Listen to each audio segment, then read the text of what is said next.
Good morning and welcome to our first coffee with the Consulate of the Israeli Consulate in the Southwest. Why we thought to do this series, the idea we wanted to stay connected with the communities across our region by having informative and casual conversations with leaders in the Southwest of the United States. I'm looking forward to today for the conversation, and thank you for joining us. It is my pleasure to introduce to you my friend, Brigadier General Joe Ramirez, Commandant of the Texas A&M University Corps of Cadets. During his 31 years of military service, General Ramirez commanded soldiers around the world and served in leadership positions in various joint and operational commands. I have had the pleasure of knowing General Ramirez since the beginning of my post here in Houston. The Corps have welcomed me and my predecessors to speak on the campus over the years. I consider the Aggie Corps a great friend of Israel.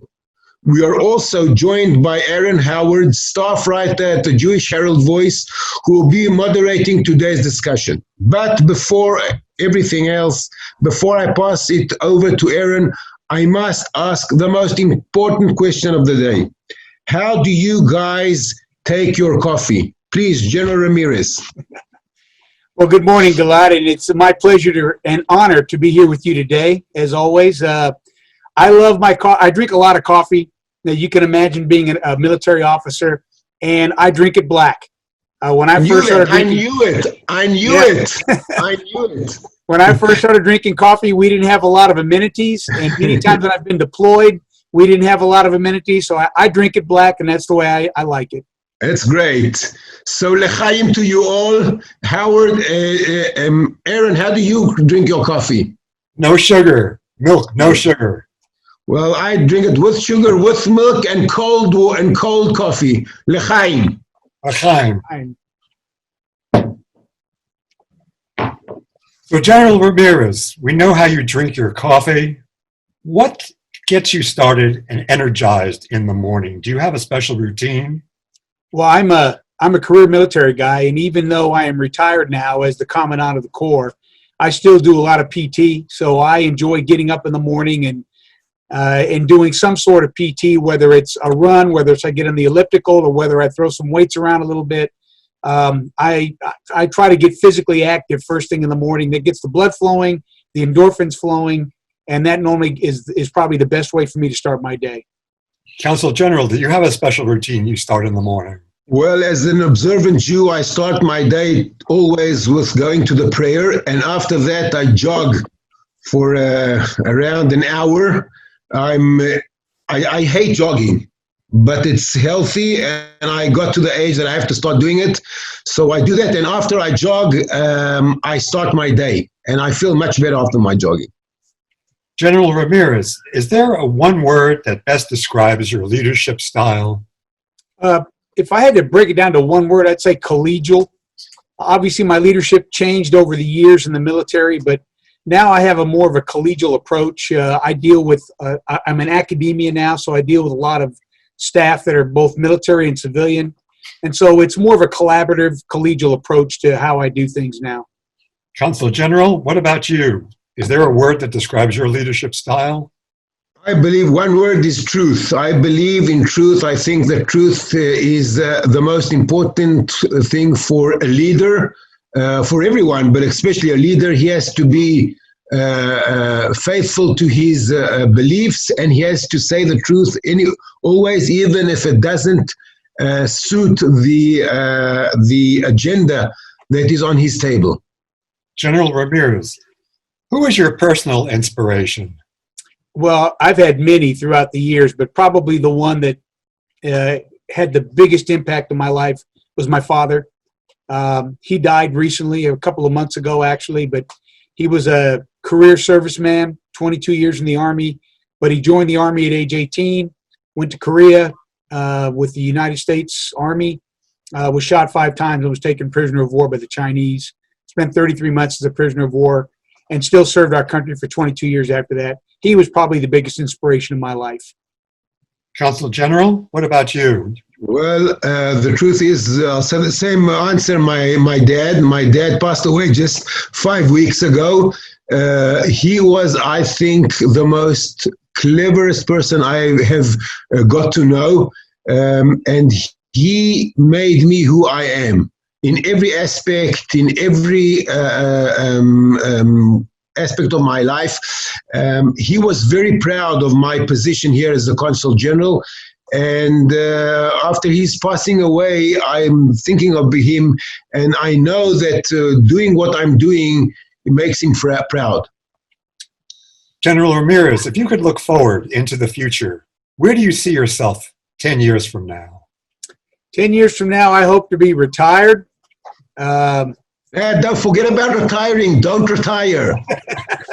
I hope to be retired, sitting on a beach somewhere with my wife, just relaxing and enjoying life in the sun and the sand and the surf. Consul General, are you going to be at the beach? Well, 10 years from now, I think I'll gain a few pounds, unfortunately. But besides those pounds, I hope at least I'll be in a position that I have a lot of influence on my country, on my people. I think that at the end of the day, as being a civil servant, as being the Consul General of Israel, I see my country first, and I would very, very much want to keep on giving service to my country 10, 15, and 20 years from now. I'd like to ask you gentlemen a couple of questions about leadership qualities. General Ramirez, you have 31 years of military service experience and 10 years serving as the commandant of Texas A&M University's Corps of Cadets. What drives you to do the work that you do? And if not for the Corps, what do you think you might be doing today? Well, what drives me, I'd say for 31 years, what drove me was the fact that I loved working with soldiers, and I had a commitment to my country, similar to what Gilad said. You know, I love serving my country, and I love serving with soldiers that were committed to the same ideals that I was committed to. So that's driven me. And the same thing here at Texas A&M, where I work with young people between the ages of 18 to 22 years old who have a passion for service, who want to serve in some form or fashion when they leave Texas A&M University, whether it's going in the military, whether it's working in agriculture, in engineering, in veterinary medicine, whatever it may be. These young people have a passion for service. These are good young people, and they give me a great hope for the future. If I weren't doing the military role that I've done for the last 40 plus years, I think I'd probably be doing something in medical service. I had originally wanted to be a physical therapist. That was kind of what I thought I was going to do. My grades, unfortunately, were not near good enough to get into physical therapy school, and I became a military officer instead. Again, no regrets. I look back on it with great fondness. But if I weren't doing this, I'd probably be doing something in the medical field. That's a very worthy occupation, physical therapy. Consul General, you came earlier from a career in communications. What was the shift that you had to make mentally and in your working life as you became a diplomat in the last few years? It was a shift that I didn't even know how to handle it at the beginning. Being a reporter, it's a one-man show. As a diplomat, you are one of many, and you have to be very, very delicate, sensitive of saying the specific words that you are told to say, and you have to understand that it's very, very sensitive, especially for Israel in these days. But I think I got used to it. There are times that I pull my hair and I would like to say other things, but at the end of the day, I know that there is the long term, which is more important than I understand. I always tell myself that there are more important things than my feelings at any specific moment. What the general just said, that if he wouldn't have been a career officer, he'd do something else. that for all of a sudden took me away. Maybe that's an answer for the next for the other question.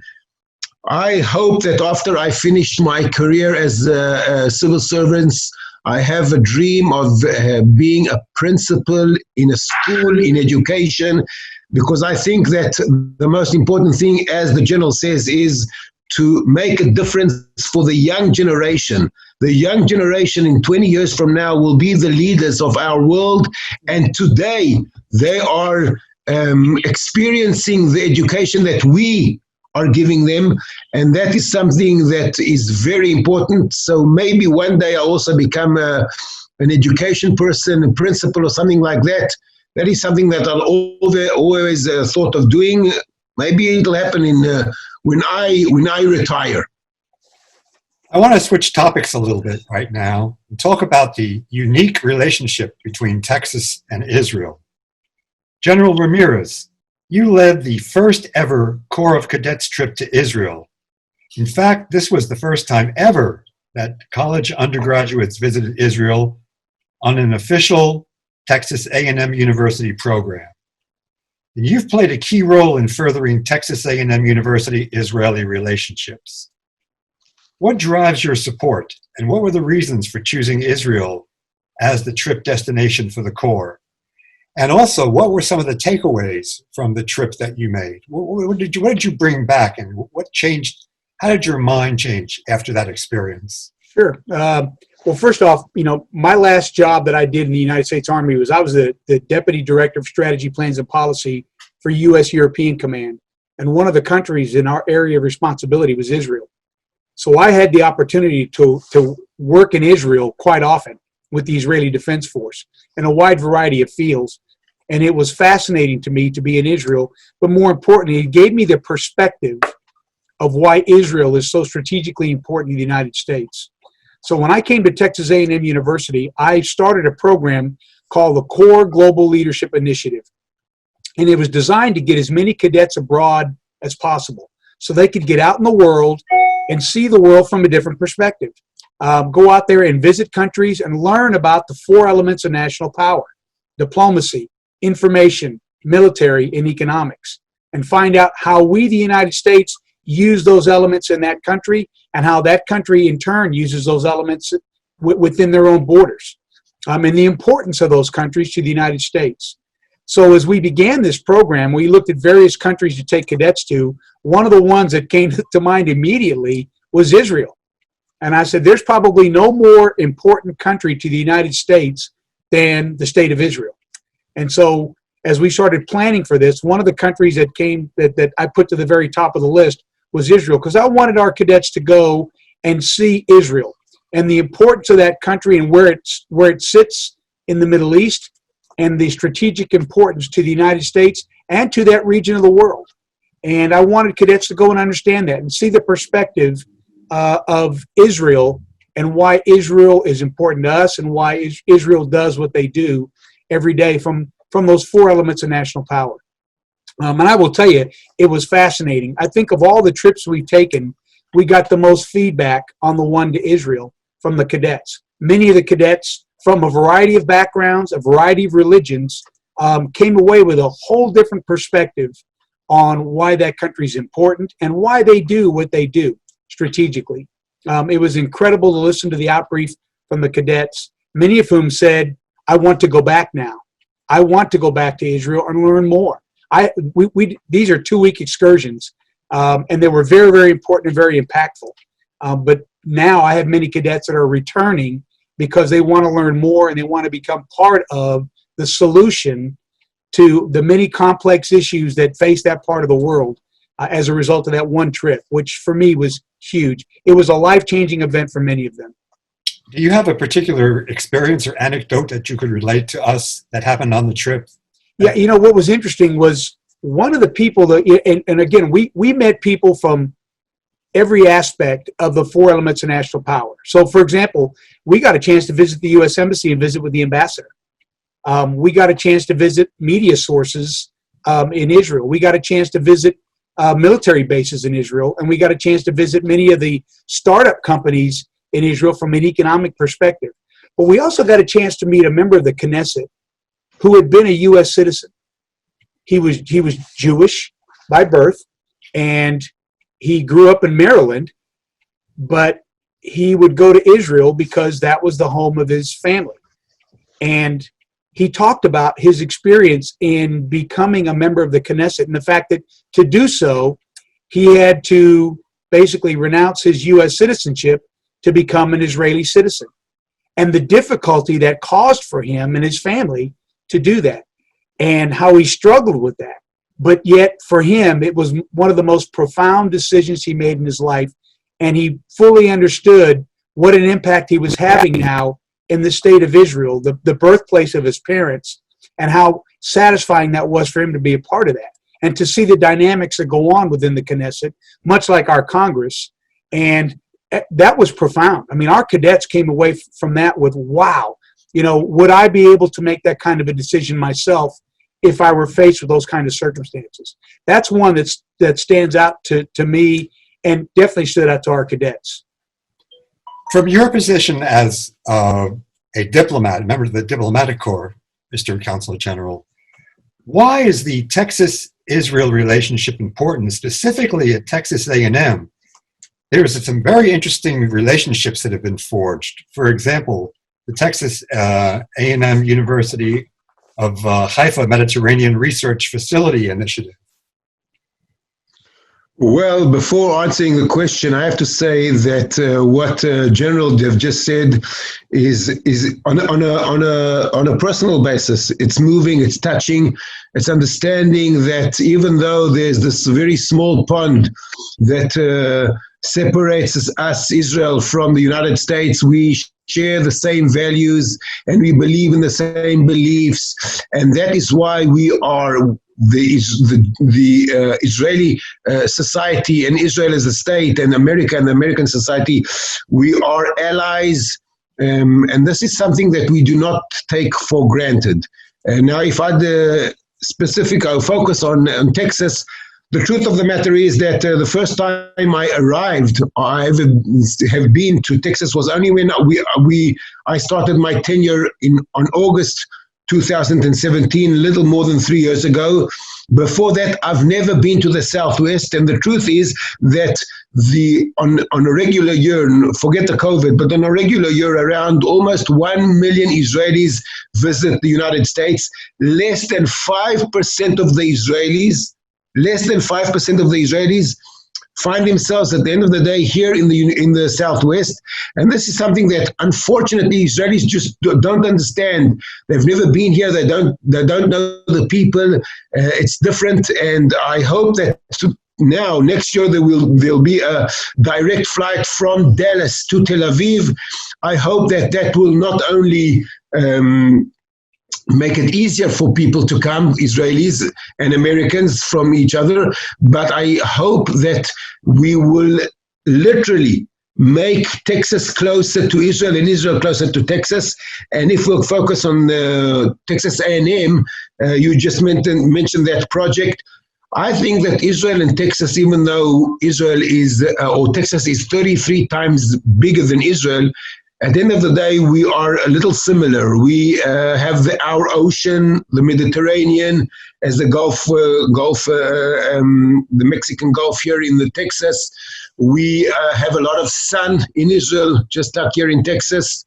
The Texans are warm-hearted, just like the Israelis, and we find ourselves communicating much easier than one can even imagine. And I think the universities, and Texas A&M, I think, is one of the leading universities here in the region, have understood that we can work together on different projects, because at the end of the day, as I said earlier, the young generation understands that only working together we may set our goals and achieve our achievements, and working with the core cadets, allowing them to come see Israel. And I hope, General, that you'll have at least one more delegation that you will lead. I think it's important. Having those connections are important for both sides, and I think that we can deepen, strengthen, and widen the relationships not only between Israel and Texas, but also between the universities in Israel and Texas A&M. General Ramirez, so many things have changed since the pandemic began. What's it been like at Texas A&M, and specifically, what's changed with the Corps since the beginning of the pandemic? Well, that's a great question because, when the pandemic hit last spring, it basically ended everything for all of us here at Texas A&M University. Classes went all online, which basically meant the Corps cadets ceased to have any activities for the rest of the semester, which was hard for the cadets. So we spent the entire summer planning and preparing for the fall to figure out how we could maintain a sense of normalcy for the Corps cadets while we still were dealing with COVID-19. And so the school year began basically the same. We tried to put everything in place to ensure our cadets were safe. That's everything from issuing masks and gaiters to all the cadets when they arrived, to doing all the temperature checks and the questionnaires, to putting hand sanitizers in all of the dorms and all the dorm floors, to changing some of the activities to ensure that we maintained social distancing and that we weren't violating any of the CDC guidelines on COVID-19. But we've tried to maintain as much of a sense of normalcy here in the Corps as possible. And that's everything from conducting physical training in the morning. They still do that. They do it in smaller groups, but they still do it. We have formations. We spread the Corps out a little bit wider now so we could maintain social distancing but still have formations. Our dining is still conducted in the same dining facility, but we had to spread it out because we couldn't put as many cadets in the dining facility as we're used to, but we still do it. Football games are still conducted the same way. The difference is we can't go onto the field the way we normally do before the game, but we conduct our march-ins now on campus. So our Corps still marches in, but we do it on campus. And the entire Corps still attends a football game. So we have done everything possible to maintain a sense of normalcy while also protecting our cadets in a COVID-19 environment, and it has paid off in spades for us. Our cadets have done extremely well. We're 3 weeks from the end of the semester, and we've had great success right now with respect to the pandemic and maintaining some sense of normalcy. We've got a football game this weekend. The cadets are all getting all geared up for that. And we're trying to keep it as normal as possible, and that's our intent for the next semester as well. Gig 'em Aggies. Gig 'em. Consul General, how have you personally adjusted to life during COVID? Well, that's a very complicated question. It's very difficult. I mean, before the pandemic, I used to have a lot of meetings, personal meetings. I used to travel a lot all around my region. It's a 6-state region. It includes Texas, New Mexico, Arkansas, Oklahoma, Kansas, and Louisiana. I loved meeting leaders, local leaders, and national leaders from my region, and all of that has stopped, unfortunately. Today, and this has been going for a few months already, we've started working a lot with these Zoom conference calls. I hope that in the coming months, after we'll have a vaccine and things will come back to what we were regular before the pandemic, I'll still have, because my tenure ends at the summer of 2021, I hope I will have the chance of meeting everyone once again before I leave. This is a challenge for each and every one of us. But as the General says, the most important thing is to secure our health. Nothing is worth risking our health, and when I mean our health, I mean the staffers of my consulate, families, people I meet. So it's very difficult on the one hand. On the other hand, we have to be much more creative.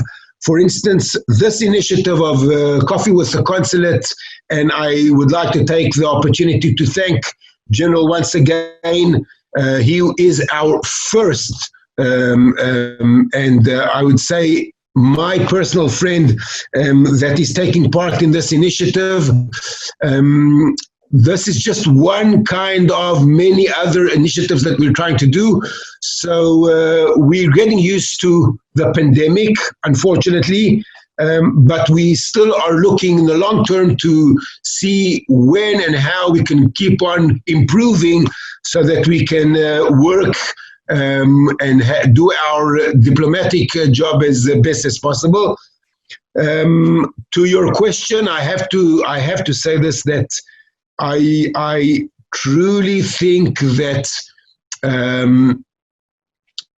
fighting this pandemic is not something that one can do by himself. It's a global issue, and working with the universities, the research tanks, with the health facilities here in the United States and Israel, that will take us closer to the solution. And in the time being, what we can do is do these sort of initiatives that make us at least closer and feeling better, although the situation isn't optimistic. And I have to end my answer by saying thank you and gigem. That's what I was told. For the conversation. And thank you, the viewers, for tuning in. We encourage everyone to join us for the next installment of Coffee with a Consulate, coming soon. Thank you. Thank you.